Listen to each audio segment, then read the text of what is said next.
You're listening to the Options Insider Radio Network, the home of the Options Podcast. For more quality options programs, visit theoptionsinsider.com or search for Options Insider Radio Network in your podcast provider of choice. Listeners can also access all of our programming through our mobile app available in the iTunes and Google Play stores. Select programs are also available via live stream at mixlr.com/options-insider. That's mixlr.com/options-insider. Don't forget to follow along with your favorite programs and submit your own questions for the hosts at twitter.com/options, stocktwits.com/options, facebook.com/theoptionsinsider, or via questions at theoptionsinsider.com.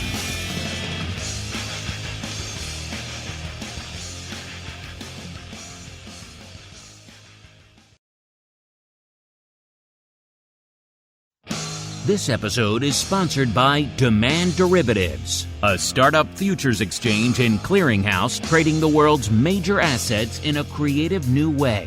You already trade on an exchange. Here is your chance to own one. Before they approach large strategic partners for funding, the pioneering team at Demand Derivatives launched a crowdfunding portal so that regular traders have the chance to buy shares.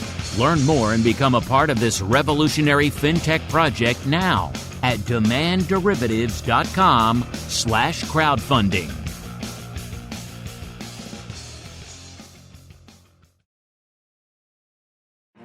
Bitcoin, Ether, Ripple, Litecoin, and more. Cryptocurrencies and other digital assets are taking the financial world by storm. This exploding market provides everything a savvy trader needs: volatility, volume, and liquidity. Provided you know how to find it. That's where we come in. Welcome to the Crypto Rundown. Each week we'll break down the latest trading activity, trends, and developments on everything from coins to tokens, futures, and even OTC options. If it's moving the crypto markets, then you'll find it on the Crypto Rundown. This program is brought to you by Genesis Volatility, also known as GVOL, home of institutional-grade crypto options analytics. Whether you're trading CeFi options or DeFi options, cryptocurrencies move. Use GVOL Analytics to analyze implied volatility, model realized volatility, structure positions, and unlock alpha. For more information, visit gvol.io. That's GVOL.io. Now it's time to dive into the exploding world of cryptocurrencies and digital assets. It's time for the Crypto Rundown. All right, everybody. That music means it is time once again for the Crypto Rundown, the program here on the old Options Insider Radio Network, where we break down all of the crazy action going on the other side of the fence, the crypto side of the fence. Of course, we're going to talk the Bitcoin, the options, the futures, the spot, all that good stuff. Also ETH, some other altcoin, mix in a whole bunch of your questions and a whole bunch more. My name is Mark Longo from the optionsinsider.com, as well as, of course, on the aforementioned network. Reminding you, if you like what you hear, this show, anything else we do on the network, remember, this is the crypto outlet. We have a whole bunch of other stuff there on the network. You know, we always have newcomers discovering this show from the world of crypto. Maybe you're kind of new to the world of options, in which case our Education Wednesday Content Options Bootcamp, Options Playbook Radio, right up your alley. There's hundreds of episodes of each of those, including from our friends over there at Ally on Options Playbook Radio and a whole bunch more. So you can sink your teeth into a whole bunch of great options education, pretty much from 0 to 60, all completely for free. So it's all there on the network. Remember, if you like what you hear, this show, anything else we do on the network, keep those reviews, keep those comments coming. We do like to hear from you guys. And let's see who we're hearing from on the old program today. It is time to roll out the Crypto Hot Seat. Forget about cold storage. It's time to turn up the heat on thought leaders from the world of cryptocurrencies and digital assets. It's time to take their place on the Crypto Hot Seat. All right, everybody, welcome to the Crypto Hot Seat, the portion of the show we welcome on guests from throughout the world of crypto, derivatives, and indeed beyond, and proceed to pick their brains for the benefit of you, the listener. Next up on the program, old friend of the network. He hasn't been on in a little bit. He's busy over there across the pond. He is usually known as the Spikes father. Maybe on this show we'll call him the BITVOL father. Nonetheless, he is Simon Ho, the CEO over there at T3 Index. Simon, welcome back to the Crypto Rundown program, sir. Hello, Mark. How are you? Thank you very much for having me. I am good. How are things at, 2 a.m. over there in Sydney, sir? It's not that bad. 7 a.m. Oh, 7 a.m. Much more palatable hour than when you usually join us on the network here. Well, it's been a little bit. It's been a little bit since you've been on the crypto program as well. Why don't you do a real quick overview, because there's always new folks discovering this program in particular, of what the heck it is you guys do over there at T3, sir. Yeah, sure. So at T3, the company's name is a T3 Index, and as the name suggests, we are in the business of trying to create indices. So as you mentioned, we happen to have given birth to the Spiked Index and a few others that are in that complex as well.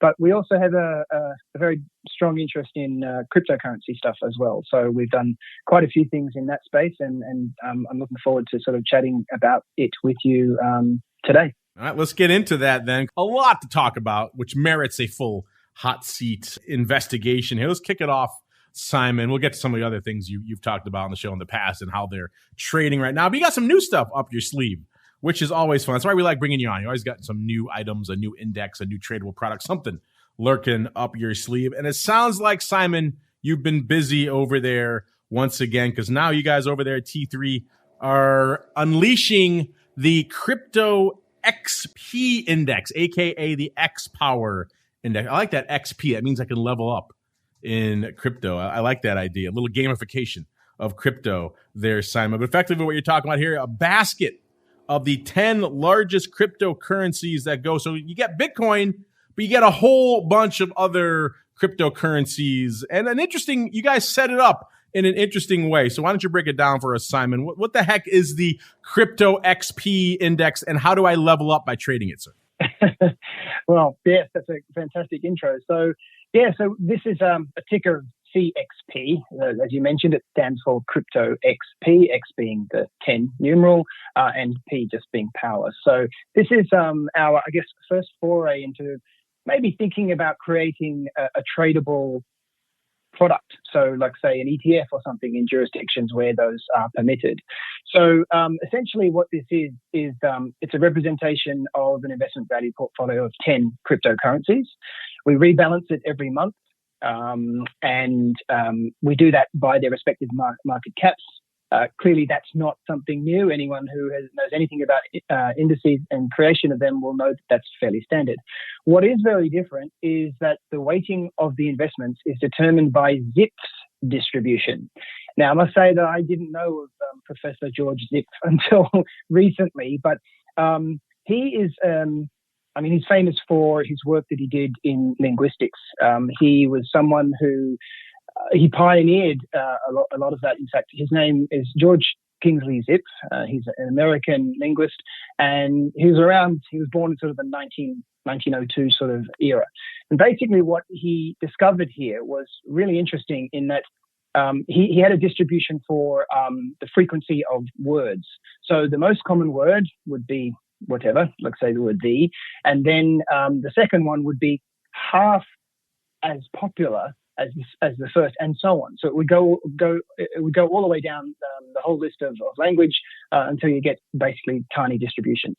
So it's a naturally occurring pattern that affects a wide variety of areas from linguistics and population and stuff like that. So we thought that this distribution was ideal as a middle ground between investing according to market cap, which would heavily prioritize sort of the two big coins, i.e. Bitcoin and Ethereum. But we wanted also to showcase some of the lesser coins and to give it greater sort of diversification. So the weighting distribution for cryptocurrencies in this particular index is constant, and it does a really good job, we think, given the shape of the weightings that exist in currency in cryptocurrency pairs. So essentially that's it. We're using Zipf's distribution. It's known as a Zipfian distribution, and we use that to calculate our monthly constituents.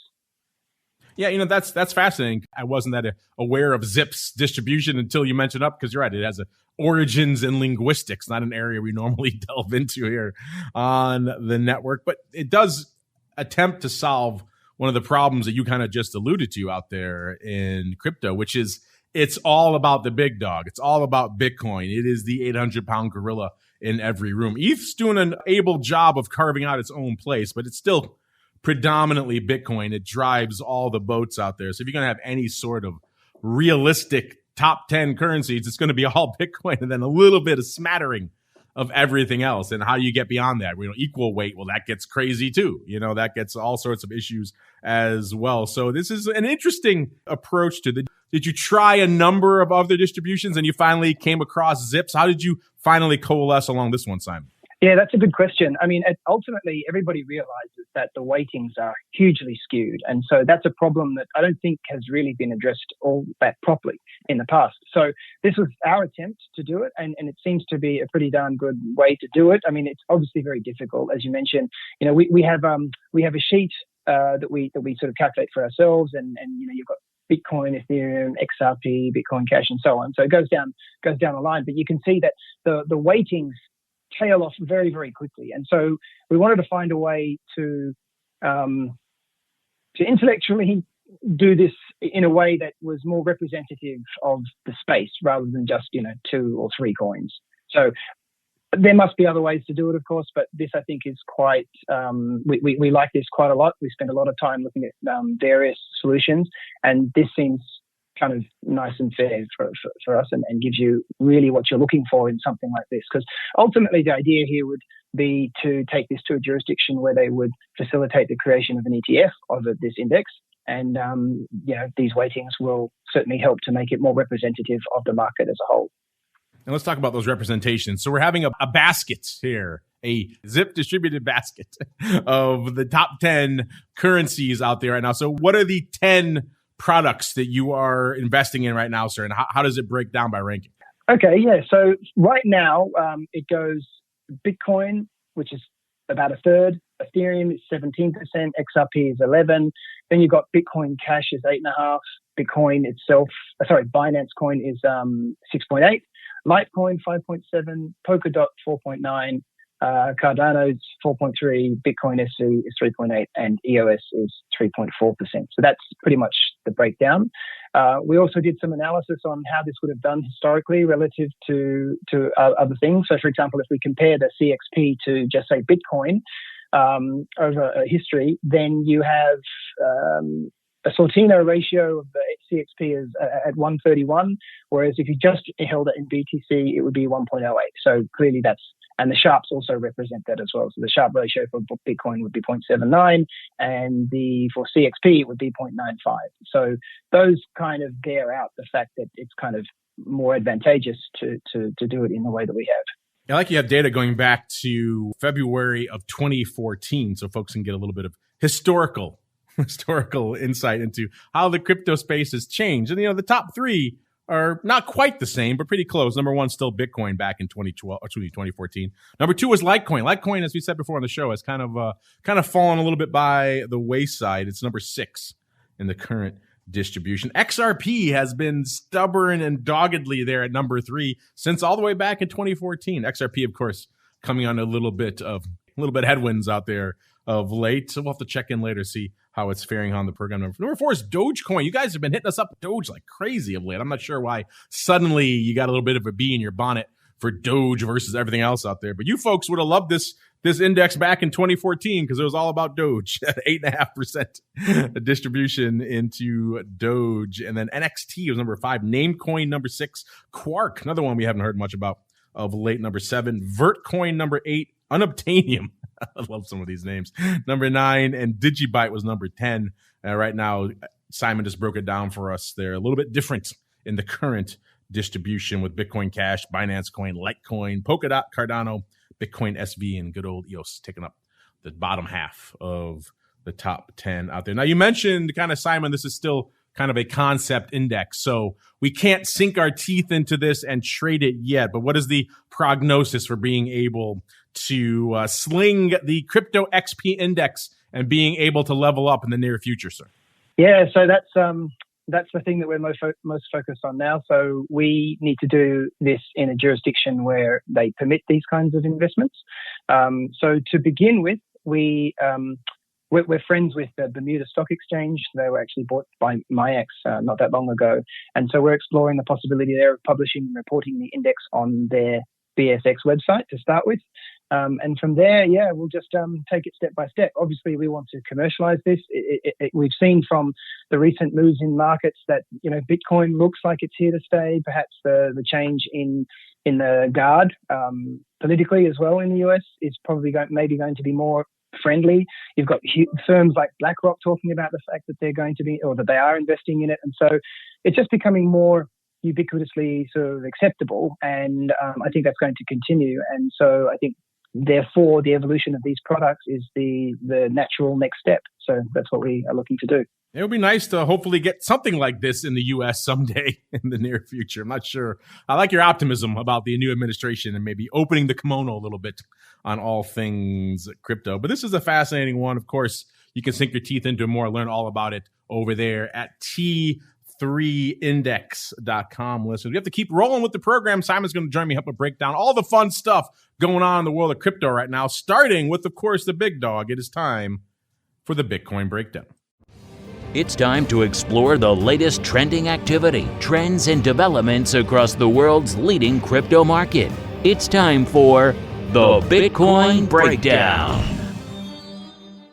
All right, everybody, welcome to the Bitcoin Breakdown, the portion of the show where we break down all the action going on out there in the number one digital asset you folks love to trade. Yes, talking Bitcoin. It's been a little while since we've gathered here together on the old crypto rundown. Of course, we were off last week for the Martin Luther King holiday here in the U.S., so we have a couple of weeks worth of activity to catch you up on. And surprisingly, for given how much Bitcoin has moved around of late, the actual net move show to show wasn't that much, certainly not compared to what we've seen of late out there in Bitcoin land. Of course, we saw it break through the 40,000, get up to 41, 42,000 in that range for a while. And so north of 40,000 is just already blowing people's minds. And of course, it gave it back up and then it kind of vacillated around. Coming into today's show, we were up almost 2,000 points from our last level. Last show, we were at 31,777. Coming into today's show was at 33,733. So that puts it up almost 2,000 points, about 1,955. Of course, it looks like since Simon and I have been running on about leveling up in Bitcoin, it has given up some of that down to about 33,100 now. So as I've said many times, if you don't like the price in Bitcoin, just wait 5 minutes and it'll move somewhere. Maybe you like a little better, maybe not.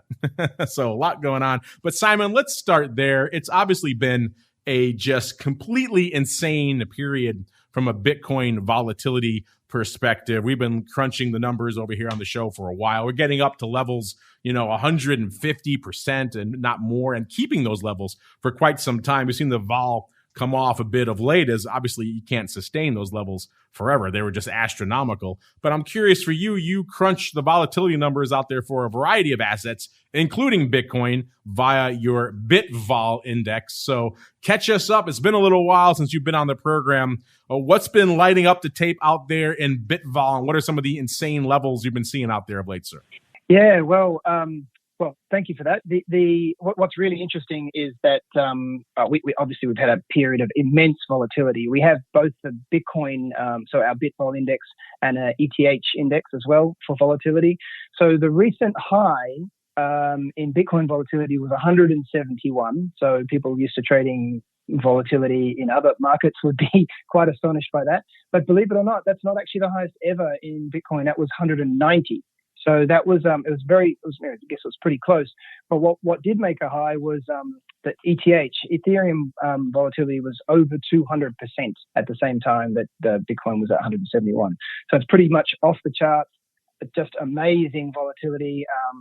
And what happened recently was a colleague of mine said, I'm not really sure if the BITVOL index provides the same kind of performance that, say, VIX might. When the market goes down, the vol tends to go down quickly.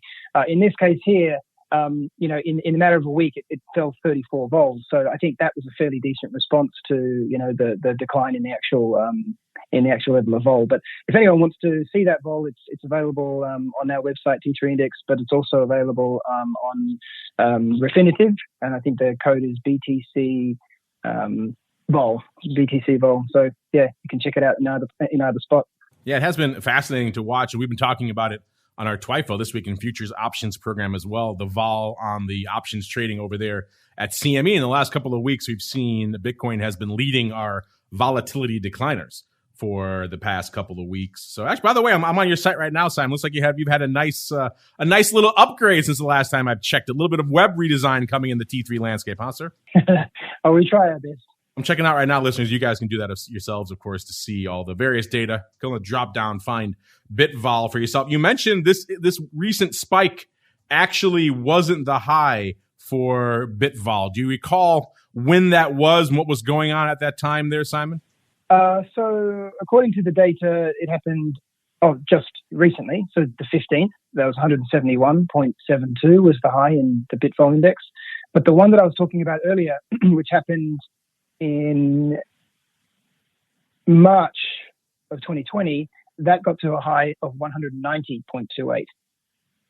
What could have possibly happened in March of last year that caused an enormous spike in volatility, Simon? I'm completely at a loss for what could have driven your index to new highs. Of course, that was the insane times with the mad sell-off of the pandemic. Listeners, Bitcoin sell-off, I think it was about 30% intraday at one point. It's not surprising it would hit a nearly 200, as you say, Simon, looking at it right now. 190.25 was pretty much where it topped out at, which should give you some sense for how much vol we saw of late. Hitting a 171, almost 172. You're not that far off that 30% sell-off, as we're seeing that mad dash above 40,000 and that equally mad return back to the 30+ thousand level. You could probably see an argument for that. Let's head on out to the hourly vol land. Now, remember all this data coming at you courtesy of our friends over there at Genesis Volatility. Check it out for yourselves. gvol.io. It's very simple. And you can check out the tools and all the other cool stuff for yourself. They break down the vol in an interesting way as well over there, including the hourly vol. We like to look at hourly vol to see how much vol is really changing minute by minute out there as the day progresses out there. Our last show, the hourly vol for Bitcoin is at about 135%. So still frothy, still elevated, but not quite the 150 plus level or even the 170 plus level that the BITVOL hit very recently. And coming into today's show, it's still frothy, but it's just coming back under the triple digit levels at about a 99 and change when we kicked off the show. So again, still much more volatile than most other major assets you're going to trade out there, unless you're trading GameStop stock today. That's a whole other story for a whole other day. But aside from that, it's still, in terms of major assets, it's pretty much one of the most volatile ones out there. In terms of the hourly SKEW, the 30-20 SKEW, so not just the 25 delta call, not just the 25 delta put, but the whole strip of 30 delta down to 20 delta. If you don't know what any of that means, check out our Education Wednesday shows, listeners. They'll explain it for you in a lot more detail. Our last show, that SKEW was actually kind of surprisingly flat. There wasn't a market bias to the calls or the puts, which if you know much about Bitcoin, you know that's a little bit unusual. Coming into today's show, that's back again. It's almost about a 16 point, about 15 3/4 out there. So the SKEW showing a little bit more movement and evolution since our last show. In terms of the open interest, hourly open interest, remember that changes minute by minute. It's so nice that these crypto exchanges will actually update the OI on a more frequent basis than once every 24 hours. Simon, I found a little bit of interesting things looking at the analytics in the crypto space that I wish we had in the quote-unquote traditional option space. Do you find things like the more frequent updating of OI out there in the crypto landscape? Does it make your job a little bit easier when you're out there crunching away at some of these indices that you wish you had these in the traditional option space, sir?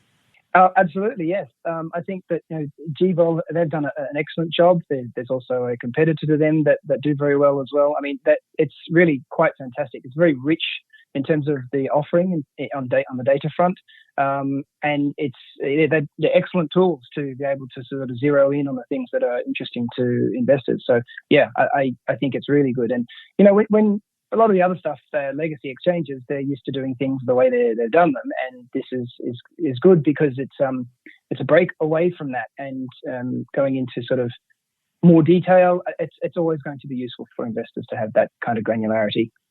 It is indeed. Let's get a little granular. Let's look at the hourly open interest. Remember, that ticks up and down all the time as well. Last show was a little bit north of 200,000, about 201,000 for Bitcoin. Today, about 219,000. So it has ticked up a little bit in the interim. Then a lot of that came off. A lot of action in the weeklies these days, which shows a lot of ebbing and flowing in the OI show to show here. And now, again, it's up a little bit, but not quite as high as it was. It was almost a little bit north of 240 in between these shows before some of that OI went off the board. Speaking of open interest, let's look across the broad spectrum. Some people like to look at things in a notional perspective. I know you guys like that out in the crypto space. I'm not the biggest fan of it, but I'll speak the lingua franca of the crypto space if I have to. And the overall notional value of the OI out there in Bitcoin, it had been threatening and broke through 10 billion a few times. That's, of course, aggregating the OI across most of the major venues. So that's the big dog DEREBIT, but you're also talking CME, Huobi, LedgerX, OKEX, Bit.com, a whole bunch of others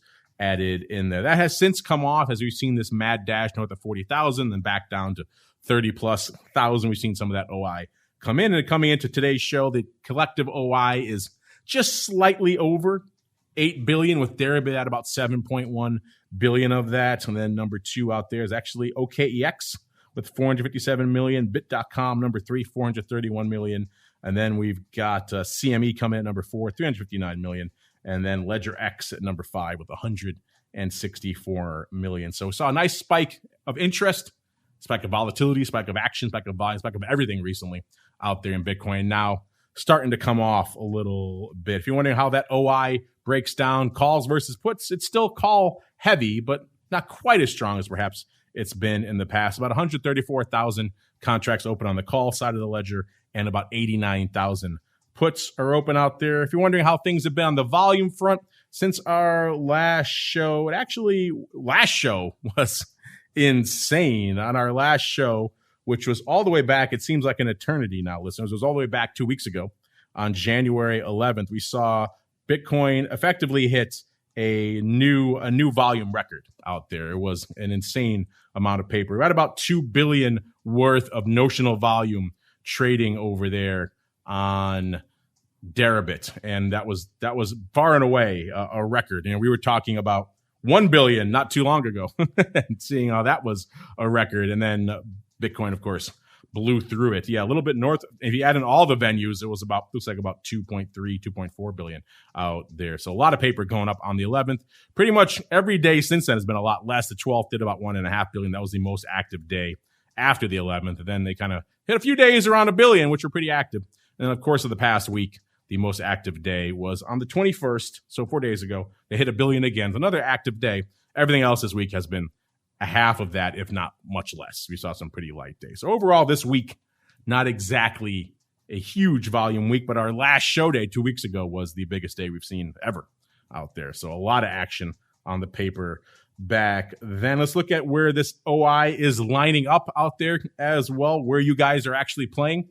And we said it before, we'll say it again, crypto likes a quarterly. So we are seeing a lot of action in March, but also, as I said earlier, the weeklies are really starting to come on strong, and we're seeing a lot of action in Jan now as a result. So the Jan 29th expiration is leading the dance right now with 102,000 contracts. March is a fair way behind that at 42,000 contracts. And Feb's looking to come on strong a little bit as well. Some of those weeklies kick in. So maybe that old saw about all the volume kind of just aggregates and moves from quarterly to quarterly. Maybe we'll see more of that changing as the marketplace evolves and grows and gets a little bit more liquid out there. Speaking of getting more liquid, and Simon, I'd be curious to get your thoughts on this one as well, because we've been talking for a while about where the action is from a strike perspective out there in Bitcoin options. And for the longest time, it was that 36,000 strike. Remember, we profiled it again on our last show, listeners. A trader came in on October 30th of last year. That's how long I've been talking about these, and gobbled up about 20,000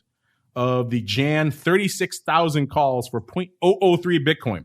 That was back when Bitcoin was 13,285. Spent about $750,000 to do it. So it was not a small outlay by any means. They paid about an 87 vol, if you're curious what that was. Obviously, had to pay up for some of those farther out of the money strikes. We kind of joked about it on the show. It seemed like an absurd trade. Probably something to do with a risk mitigation type trade. Wasn't really maybe an outright spec. But either way, the options portion of it was insane. And it worked out insanely well too, which shows how insane the markets have been. Of course, we not only did we reach that strike, we blew through it. We blew through 40,000. Those options were many thousands of handles in the money for a brief period, and then they gave it up again. And we talked on the show about maybe they should have closed these out. That was a huge winner by just about any approximation. In fact, it even beat our friend 50 Cent, who put on his VIX options for about 50 cents, and they traded for about $45. These even beat that. So it was looking pretty good. Looks like they finally came in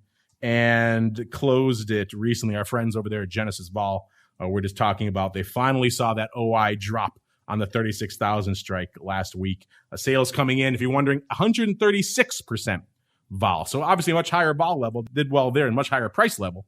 But still, there's a fascinating analysis to be done here, Simon, on the history of these calls. I'm curious if you saw this trade go up and have been paying attention to like we have here, because it was just so outlandish, and yet it clearly paid off, at least from the limited perspective of this trade. And then any other trades that were coming across your radar that were lighting up your tape over there, Simon, of late in Bitcoin options? Not particularly. So we don't, I guess, we don't look at the sort of granularity of the trading and such going on through the course of the day. So unfortunately, that's not really our bag. But wow, that is an amazing trade. When you were just talking about it then, it kind of was very reminiscent of 50 Cent, wasn't it? I mean, that to hold on for so long is quite remarkable. As you say, given that maybe it was a hedge against something else, it would seem more likely to be. But yeah, unfortunately, I can't give you any further insight. I just wish I was involved. Yeah, that's one of those ones we mocked it all the way until it printed money, and then we said, maybe we shouldn't mock it anymore, because it was just so outlandish. It needed Bitcoin to almost triple to see that thing really start making serious money. And it did. It's just insane. So one of those things where we mocked it until we did not mock it any longer. But if you're wondering, listeners, the 36,000 strike is no longer the leading number one strike out there. Most of that, if not all of that, has come off the board out there. There's a scattered few left. So maybe some lookalikes piled in there. But it's now the 52,000 strike. So if you're wondering if you wanted another outlandish strike, it's now the 52,000 strike. That is the number one open strike in all of Bitcoin. Pretty much all of that on the Jan side of the ledger. If you're wondering, that's also opened more. It's gained about 7,000 contracts open interest since our last show. So maybe they rolled some of the 36,000 to the 52s. Either way, they had the money to do it if they wanted to. But still, it's just fascinating. The fact that they were rolling, they would keep it in Jan. They wouldn't roll it out to another month. That's usually the way you roll these things. So a lot to be done. There's a case study or two here to be done in just this trade alone, and the insanity that has ensued as a result. Speaking of insanity, not as much insanity going on over there on the CME Bitcoin front. The futures are doing a lot of paper. About 18,000 a day seems like it's kind of the average of late. Wednesday of last week was the lone day below 18,000. They did about 13,000. So the futures have been pretty robust. The options are starting to pick up. They're seeing, again, this is the beefier contract. It's a 5X contract. So add these numbers in with that multiplier. But still, we saw every day last week was pretty much below 100. The most active day was 93 contracts, which if you know anything about Bitcoin options at CME, that's actually a lot. They actually managed to do quite a bit last week compared to what they have been doing, which is 20 out a week some weeks. So that's a decent increase, but still not quite the bonanza. I know, Simon, you say you don't pay attention to the day-to-day options flows as much. Have you been surprised, as some others are, that it's been taking a while for, the CME options to find their footing? I mean, clearly the futures are doing decent paper. So it's not just a multiplier thing that's keeping people away. Yet for whatever reason, the options have been slow to see the volume increase that we've seen in the futures. Does that surprise you as well, Simon? Yes and no, I guess, because, this is an age-old legacy exchange. And so, they weren't exactly the first people to get involved in this market. And I think it's what's astonishing to me is the extent to which DEREBIT rules in the option space. They've just put together a marvelous exchange, and whatever they've done, they've done extremely well. So I guess it doesn't surprise me really, because I think the bulk of people will head to DEREBIT because that's where the liquidity is at, and people want to go where the bid offer spread is tightest, where they've got the most choice in terms of what they can buy and sell. So I think that they'll probably remain the outright leader for quite some time. I think it'll be hard for other people to sort of chase them down, just because now they have the history of doing it. They've got so many different things to offer. I think that might be a part of it. Certainly seems like DEREBIT's going to be a hard one to unseat. Well, we'll keep an eye on that as we keep on rolling into the altcoin universe. It's time to move beyond Bitcoin and find out what's moving the rest of the crypto marketplace. It's time to boldly venture into the altcoin universe. All right, everybody, let's do it. Let's go beyond Bitcoin, except for this part right here, where we break down the market cap. Kind of hard to avoid Bitcoin in that conversation. Remember, our usual caveat out there, these market caps, take them with a tasty grain of salt. A little bit of skullduggery goes on behind the scenes for these overall market caps, but the rankings, I think, have a little bit more value. Number 10 in our top 10 this week, Binance Coin at about almost $6.5 billion. Number 9, Bitcoin Cash at about $8.3 billion. Number 8, Litecoin. Litecoin has, just talked about it earlier, how much it has fallen off. Still holding firm, though, at number 8, worth about $9.3 billion overall market cap. Number 7, Chainlink, about $9.5 billion. Number 6, Cardano, almost 11, $10.9 billion. Number 5, how the mighty have fallen, XRP, down to about 12, almost $12.5 billion. Number 4, Polkadot, usurping XRP, taking the number 4 spot at 16, pretty much billion even. Number 3, Tether, holding firm out there, the old XRP spot on number 3 at about 24, almost 25 billion. Number 2, you know what it is. It's ETH, closing in on 160 billion out there. Number 1, the big dog, Bitcoin, 627 billion. We had some guests recently talking about the 1T, the 1 trillion level for Bitcoin. We kind of laughed, we kind of joked, and then it didn't seem like it was that much of a laughing matter anymore as we started racing north. In fact, we had a poll about which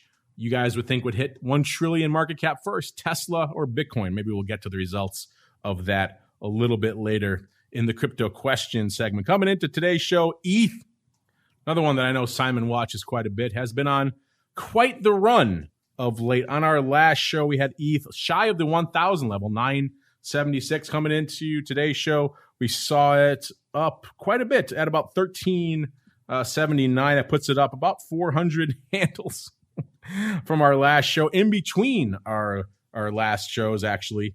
In fact, today we hit a high of 1476 just earlier this morning. It shows how much ETH is moving around out there these days. That is a new all-time high for ETH. The previous time it really hit this 1400 level, because it has been there before, was back in January of 2018. That's when it hit its previous all-time high of 1417.38. It has just eclipsed that today. So interesting stuff afoot out here. Simon, I know you do the BITVOL index, but you also do the ETH vol index as well. What are your thoughts on some of the interesting volatility action we've been seeing out there of late in all things ETH, sir? Yeah, it's been amazing to watch, to be honest. I've been transfixed. Just the amount that it moves is quite incredible. As I mentioned, the high was over 200.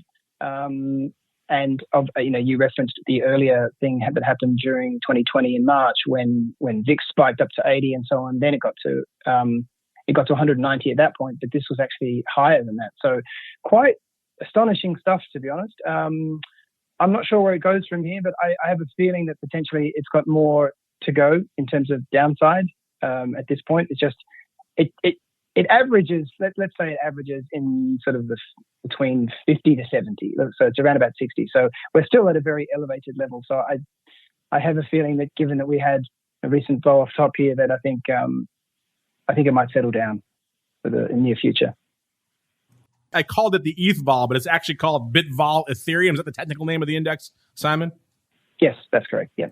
There we go. So looking for that, look for the BITVOL Ethereum index, and you'll see that it actually looks like it topped out pretty recently here at about, looks like 203 and change here. So hitting new highs out there in BITVOL as well. I'm not going all the way back to the earliest days of the index, though, so we'll see. Perhaps there are some earlier spikes, but nonetheless, fascinating stuff here. Check it out over there at T3. Let's look at the hourly vol to get a sense of how that's evolved. Our last show It was, I think the technical term is super juicy, super volatile. It's at 167% hourly volatility. And it's still fairly elevated. Coming into today's show is at about 148 and change. So it's come off a little bit, but still anything around 150% in any sort of major asset is absurdly volatile. And ETH certainly qualifies right now. The 30-20 SKEW out there, last show is about a 10.7. This show moved quite a bit, 23 3/4. So seeing a lot of evolution in that SKEW. What we haven't seen this week really was a ton of volume on the tape, which is, it's kind of interesting, actually. You think, all this action out here, all this movement would precipitate quite a bit of volume on the ETH front, and yet not so much. The most active day we've seen out there of late was actually back on the 19th of January, 286 million worth of notional going up on DEREBIT. So that was a new high out there. But every other day since then has actually been kind of light. We saw 217 million on the 20th. And then most of this week, we saw 100 plus million. Actually, one day we saw 46 million.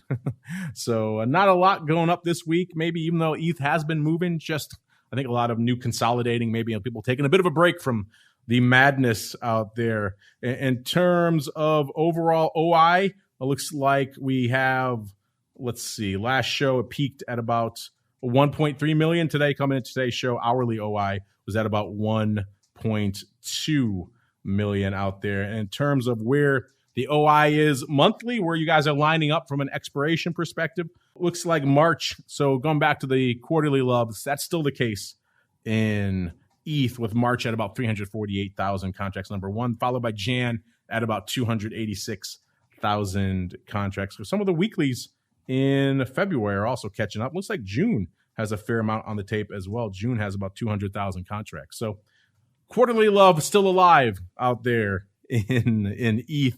In terms of the strikes, this has been another one that's been fascinating to us as we moved up to 1,000 and now blown through it. You'd expect some of those strikes to come into the equation, and really not so much. The number one strike is still the 400 strike in ETH. There's a lot of legacy paper on that strike that just continues to dominate. And it actually seems like it's growing a little bit. It's up to about 91,000 now. So it's still far and away the number one strike. The 320 strike is right behind it at 78,000. And then the 480 strike at 74,000. What do all these strikes have in common? They're not even remotely relevant anymore to the conversation. You have to go pretty far out there, well below 70,000, to find a strike that's even remotely relevant, about 1,600.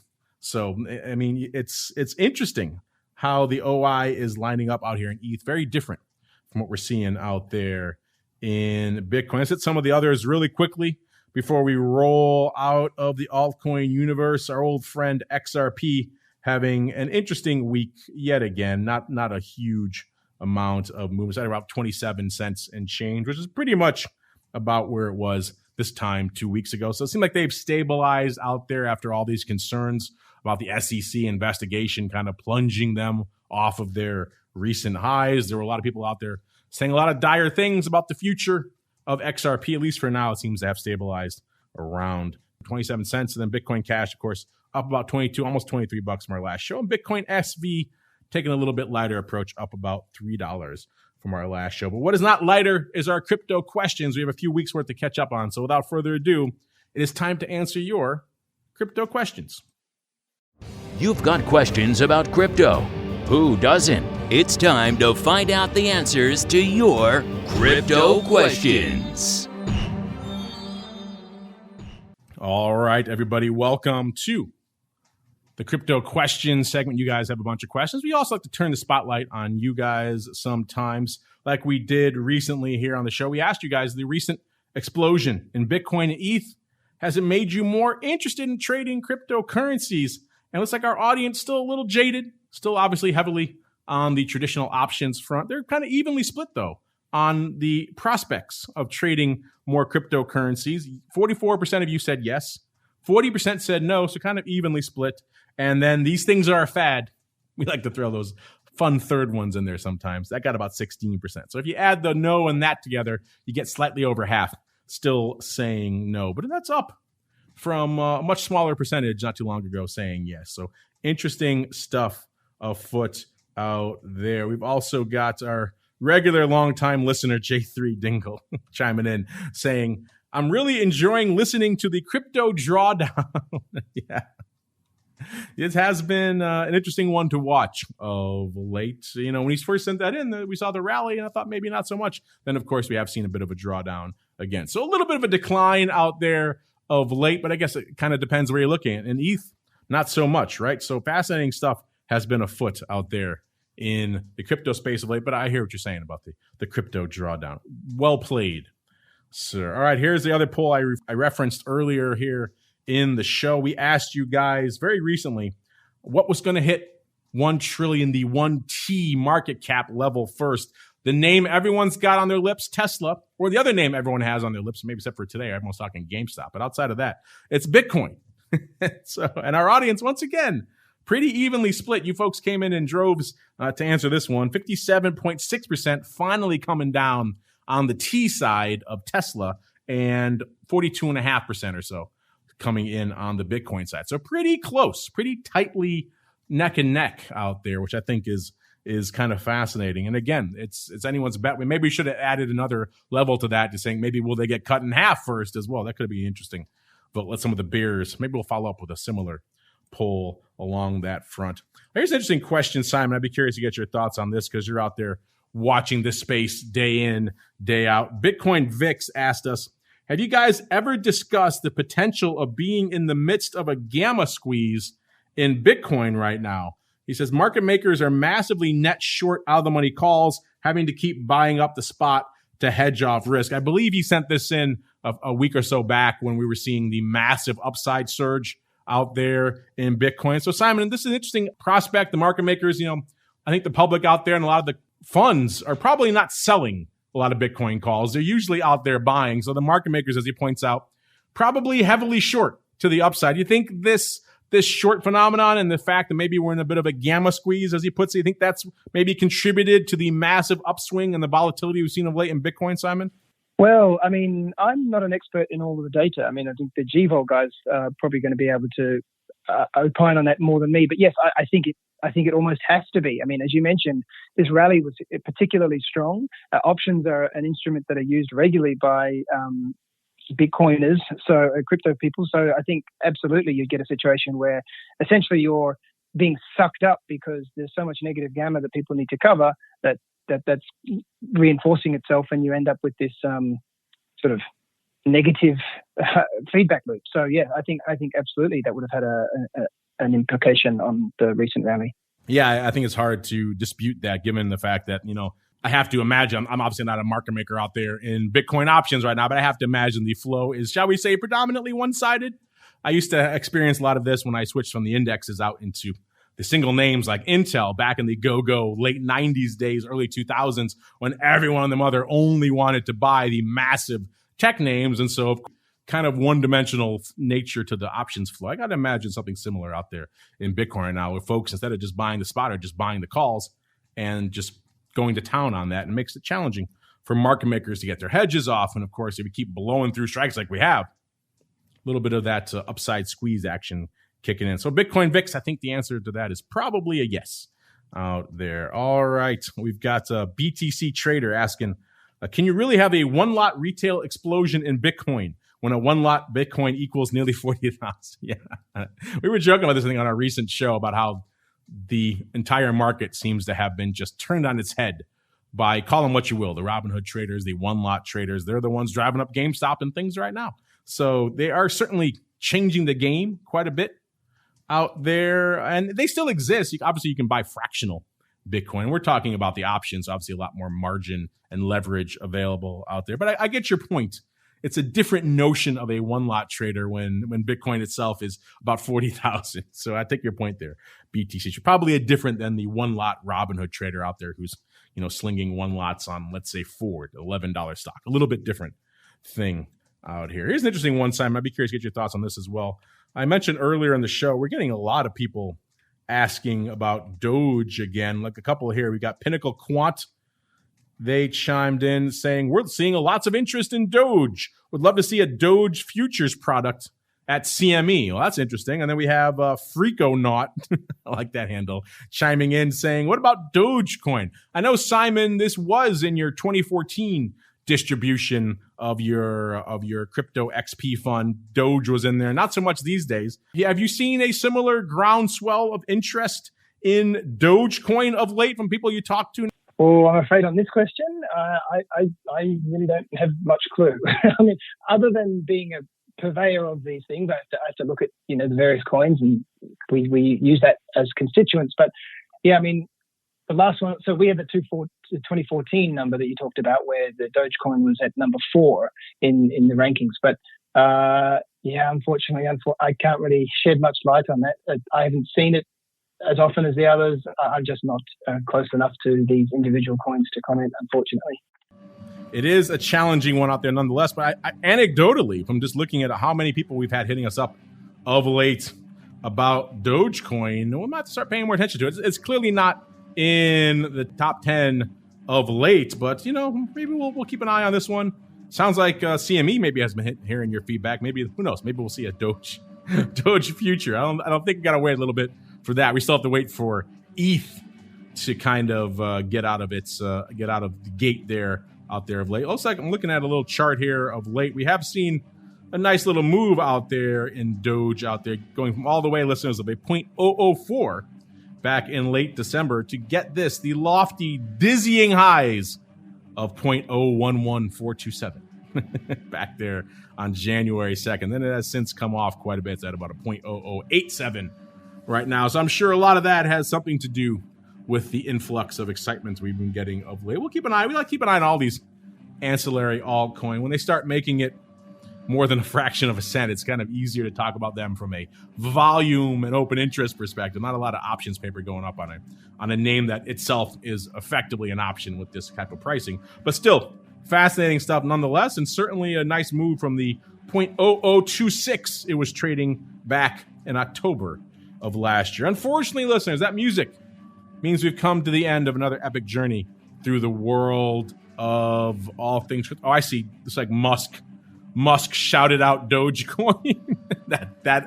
that accounted for that 20% explosion to the upside. So there you go. All it takes is an Elon Musk shout out on Twitter to see one of these altcoin explode. And that's probably why folks are hitting us up there again. But yeah, like I said, unfortunately, that music means we've come to the end. But before we go, Simon, we touched on the BITVOL. We talked on the BITVOL ETH index. And of course, we talked about leveling up with the crypto XP index. If folks want to learn more, kick the tires, maybe they have questions about them. Where should they go? What should they do, sir? Yeah, so if anybody wants to look at the indices that we've created, you can find them on www.t3index.com. So you'll find them there. For those who have a Refinitiv terminal, I actually, unfortunately, gave you the wrong ticker before. It's BTC equals T3IN. So that's pretty much 24/7, 365. I think the only time that there's a bit of an outage is consistent with the market, where I think on a Sunday night, 0 UTC, people get to reset their servers and so on. But otherwise, it's a real-time measure for the Bitcoin vol index if you would like to look at it. There you go. Check it out. T3index.com is the place to go. On behalf of Simon and our friends over there at Genesis Volatility, and indeed myself, I thank all of you out there for downloading, streaming, subscribing, for listening live, for sending in such great questions about Doge and everything else. Keep them coming. And we'll see you back here next week for another episode of the Crypto Rundown. This program is brought to you by Genesis Volatility, also known as GVOL, home of institutional-grade crypto options analytics. Whether you're trading CeFi options or DeFi options, cryptocurrencies move. Use GVOL Analytics to analyze implied volatility, model realized volatility, structure positions, and unlock alpha. For more information, visit gvol.io. That's GVOL.io.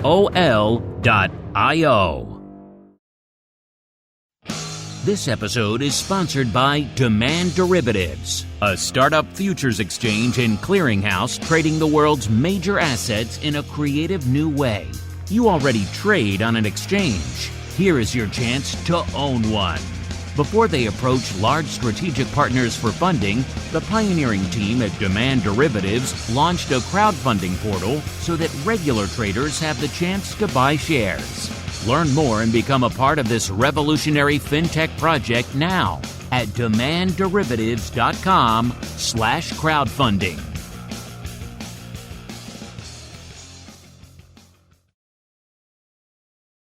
You're listening to the Options Insider Radio Network, the home of the Options Podcast. For more quality options programs, visit theoptionsinsider.com or search for Options Insider Radio Network in your podcast provider of choice. Listeners can also access all of our programming through our mobile app available in the iTunes and Google Play stores. Select programs are also available via live stream at mixlr.com/options-insider. That's mixlr.com/options-insider. Don't forget to follow along with your favorite programs and submit your own questions for the hosts at twitter.com/options, stocktwits.com/options, facebook.com/theoptionsinsider, or via questions at theoptionsinsider.com.